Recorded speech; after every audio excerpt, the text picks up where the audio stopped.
श्रीमाया राई, हाङखिमा साइली, गर्भमै भविष्य बोकेकी आमा, जसले मृत्यु साटेर जीवनको बिउ रोपिन्। उहाँको सास बन्द भयो, तर उहाँको मातृत्व अमर रह्यो। 3-4 दिनभित्रै 16 निर्दोष प्राण, एउटी आमा, एक विद्यार्थी, एक गर्भवती महिला र 14-15 किसान सबै माटोमा ढले। गाउँ स्तब्ध, घर घरमा सुक आवाज अनि करुणाले भरिएको सबै गाउँघर। मेरो 14 वर्ष छोराको के दोष? म गर्भवती आमाको के दोष? किन यति साह्रो अत्याचार? किन हाम्रो माटो रगतले भिजाइयो?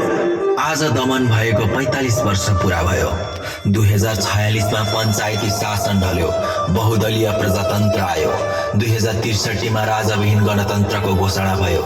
तर छिन्ताङ कहानी उस्तै, पीडा उस्तै। 2046 सालमा शहीद पार्क घोषणा भयो। 10-10 लाख क्षतिपूर्ति प्रति परिवार प्रतिबद्धता गरियो। तर पैसा कहिल्यै आएन, परिवर्तन कहिल्यै देखिएन। भोक मेटिएन, पलायन रोकिएन, भ्रष्टाचार रोकिने नाम छैन, बरु सबै झन् जटिल। छिन्ताङले